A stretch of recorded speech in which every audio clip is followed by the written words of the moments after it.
6B. This is module 6B. And so we're going to look at the rest of World War II. So this is module 6B, and this will be called episode 8. If you look on the podcasting file, this is episode 8, module 6B. Now, we've looked at Latin America. I want to talk a little bit about the United States and the Middle East in World War II. Up to and including World War II, the British were the primary Western power in the Middle East. And of course, their main thing that they were involved in was getting out oil in Iran, in the Persian Gulf, in Saudi Arabia. Pardon me. In addition to oil, of course, the other major factor was the Suez Canal, which was also very important for the British Empire. So oil and the Suez Canal were the two major reasons for British involvement in the Middle East. But as Britain was collapsing in many ways under the attack of the Nazis, the United States began to replace the British in the Middle East. And the United States really wanted to, American companies were really anxious for the kind of business opportunities that were offered by the Middle East. Cordell Hull, who was the American Secretary of State at the time, referred to Saudi oil as one of the world's greatest prizes, a prize which the Americans were anxious to get. And so the Americans developed a close relationship with King Saud, who was given all kinds of gifts, expensive cars and so forth. Americans also really first got into Iran at this time. The Anglo-Iranian Oil Company, which was a British company, was competing with the Americans, and the United States wanted to get a piece of the action. Now, in addition to the competition between American and British oil companies in Iran and Saudi Arabia, was the issue of Palestine and Zionism. The British wanted to try to stop Jewish immigration to Palestine. But in defiance of the British order, large numbers of Jews who were leaving Europe, and a lot of this has been described in the movie Exodus, who were fleeing Nazi persecution, flooded into Palestine because they had nowhere else to go. Or they felt they had nowhere else to go. They were not excluded from the United States. And Palestine, of course, was a dream that had gone back to the time of the Bible, the biblical times, of the homeland and the promised land, Zion, which is what the term means. Zionism is the promised land for the Jewish people that was prophesied. So, it had an enormous spiritual and emotional significance for people. But of course, it was for the Arabs and the Muslims Holy Land as well. And so both sides were enormously tied, spiritually, emotionally, culturally, to this part of the world. The Jewish community in the United States put a great deal of pressure on Roosevelt to permit Jewish immigration and to support Jewish immigration to Palestine. But King Saud, on the other hand, greatly opposed it and told Roosevelt when he met with him that if the United States allowed Jews to migrate to Palestine, it would forever remain a hotbed of discontent. And unfortunately, he turned out to be right. So it was an enormously emotional issue in World War II. In terms of decolonization, Africa had not yet entered onto the world stage. The major country where decolonization became important was India. And Churchill, really opposed the independence of India. He did not like the Indian leaders. He did not like Mahatma Gandhi, and was determined to try to hold on to India as a British colony as long as he could. But there were a lot of supports for Gandhi and for the Indians in the United States, particularly among African Americans. And one of the things the book does not mention is that Mahatma Gandhi was a great hero among black Americans. And the whole idea of nonviolence predates Martin Luther King. Martin Luther King is the most famous, but he didn't originate the idea of nonviolence. Gandhian nonviolence was very strong among a number of black American clergymen at this time. The Japanese invaded Indochina. They told the people that the French were gone forever.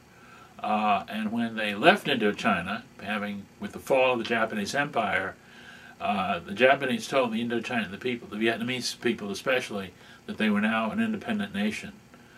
The French, of course, had other ideas and immediately began to come back and reestablish the French colonial empire, where they were met with resistance from the Vietnamese nationalists led by Ho Chi Minh. So Ho Chi Minh had organized an army, first against the Japanese, and now, again, in 1945, against the French, called the Viet Minh, which later became known by the Americans as the Viet Cong.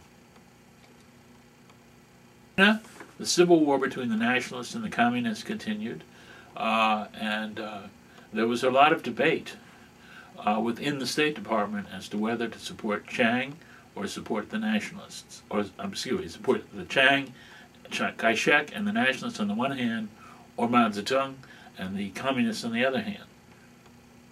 Mao Zedong and the communists proved to be more effective organizers of the Chinese people, whereas Chiang was a more authoritarian nationalist leader many of whose advisors were corrupt and lost a great deal of influence among the people. And so the communists were more effective, but they didn't get much support from the Russians, who were supposed to be their communist brothers. But as you see in the reading, there was a real ideological difference between the Chinese communists and the Russian communists. And so communism was by no means, or not at all, a global monolithic organization that was just, composed of everybody who was like-minded. There were different kinds of communists. But that view was not prevalent among Americans.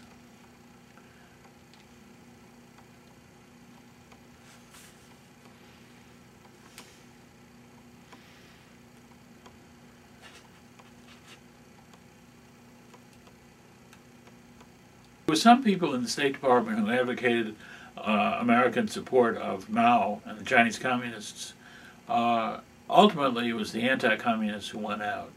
And Chiang was able to develop a lot of support in Washington.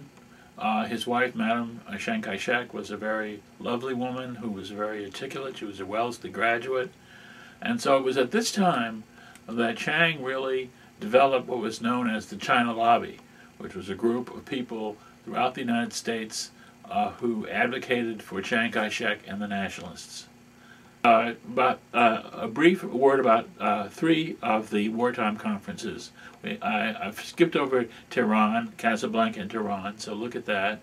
The Bretton Woods Conference of 1944 was in New Hampshire, and from that was developed the World Bank and the International Monetary Fund, both of which were international economic organizations designed to prevent some of the economic instability that had led to World War II and led by the United States. So both the IMF and the World Bank basically established American global economic supremacy.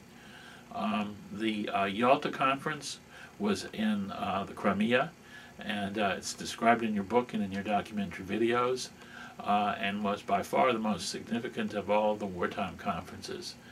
And then the Potsdam Conference was a few months later, after the defeat of Germany, just before the defeat of Japan, where a lot of the conflicts of the post-war period began to emerge. And then finally, of course, the dropping of the atomic bomb on Hiroshima and Nagasaki led to the unconditional surrender of Japan.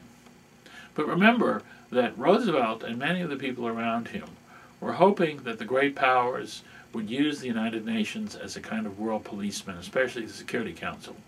And they were hoping that the United States, China, the United States, Britain, France, the Soviet Union, and China would, in the UN Security Council, basically keep the world peace by working together.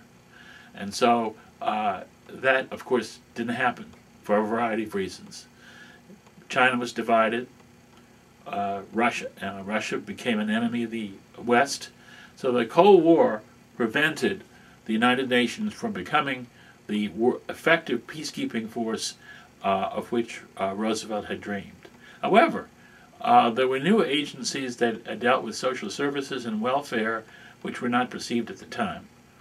And the other important thing that came out of the UN was the Universal Declaration of Human Rights that was actually promulgated in 1948, and the concept of human rights.